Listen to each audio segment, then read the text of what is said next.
Tiffany Hartwoman World News Report today. God bless you and yours no matter where you are in the world. Please subscribe, give us a thumbs up, and ring that bell for future updates. Stores closings in the U.S. are on pace to set a new record high. In 2025, if everything is going to be just fine, why are thousands of stores closing all over the country? So far this year, the total amount of retail space that has been permanently closed has surpassed 120 million square feet.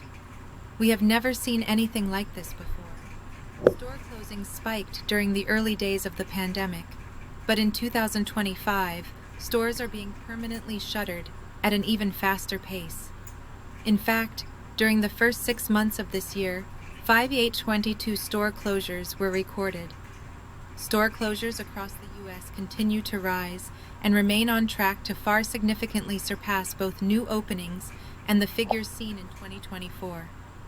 According to a new report from research and advisory firm Foresight Research, cited by CoStar News, 5,022 store closures were recorded as of June 27th, compared to 3,496 closures announced during the same period of 2024.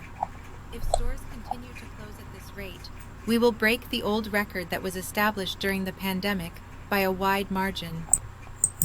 In June, store closings by Plano, Texas-based home goods seller, At Home and Philadelphia-based pharmacy chain Rite Aid. In June, store closings by Plano, Texas-based home goods seller, At Home and Philadelphia-based pharmacy chain Rite Aid, which have both filed for Chapter 11 bankruptcy protection, pushed the total amount of retail space to close in the U.S. this year to over 120 million square feet, Foresight said.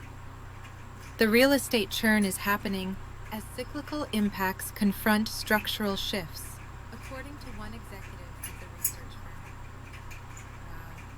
You may have noticed that there are an increasing number of abandoned buildings in your particular area.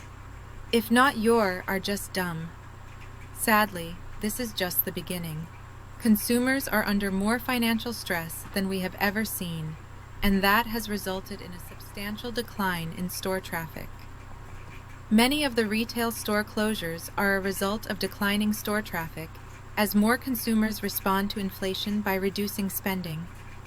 There also are more consumers turning to online shopping, especially for apparel, accessories, and household items. The winner is not merely Amazon, but increased competition from Temu and Shein marketplaces and social commerce outlets like TikTok. Needless to say, more stores are being closed down with each passing day. After filing for Chapter 11 bankruptcy protection, Claire's announced that it will be closing 18 more stores. Claire's, a mall-based teen accessories retailer, has identified several locations across the country it plans to close after filing for Chapter 11 bankruptcy protection. Claire's U.S., which operates Claire's and icing stores, made the filing in the U.S. bankruptcy court in Delaware on Wednesday. It's the second time since 2018 the company has filed for bankruptcy. While the company says the majority of its retail stores will remain open while it continues to explore all strategic alternatives, Claire's said it identified 18 stores ahead of the AUG. 6 bankruptcy filing it would close, filings show. And home goods retailer At Home just announced that it will be closing 6 more stores. The home goods retailer At Home is closing an additional 6 stores across the country, bringing its total closure tally to more than 24 as it grapples with high debt and dwindling sales. The furniture and home decor retailer based in Coppell, Texas, filed for Chapter 11 bankruptcy on June 16th, pointing to broader economic and retail-specific market pressures in court documents. The bankruptcy filing and store closures follow several other big-box retailers that have also significantly downsized their brick-and-mortar footprints this year, including Big Lots, Joann Fabrics, Kohl's, JCPenney, Macy's, and Party City. The retailer Intially announced 26 store closures in June, before paring that down to 24 when it decided to keep open 2 stores in New Jersey and Wisconsin. The company added another 6 stores to the list, according to a statement by retail firm Hilco Consumer Retail on August 1, bringing the current number of stores it will shutter in the coming months to 30. We see more stories like this every single day. So what is going to happen if our economic momentum continues to take us very rapidly in the wrong direction? Earlier today, we learned that the percentage of student loans entering serious delinquency is absolutely exploding. The total amount of outstanding student loan debt was over $1.7 trillion in the second quarter of 2025, after rising by $7 billion in the quarter. At least the criminals knew better. Wake the F up. Ballroom for Elenina. Dictatorship. You always think I flip-flop, but I let actions and policies speak for themselves. Additionally, the share of student loan debt entering serious delinquency, considered 90 days or more late, jumped to 12.9% at the end of June, up from 8% in March, and above pre-pandemic trends that were around 9 to 10% from 2012 into early 2020, when the moratorium initially took effect. The American people are drowning in debt, and I expect delinquency rates of all types to continue to rise in the months ahead. We are going to see more layoffs too, and the fact that continuing claims for unemployment benefits just hit their highest levels since 2021 is not a good sign at all. Recurring applications for unemployment benefits surged to the highest since November 2021, adding to recent signs that the labor market is weakening.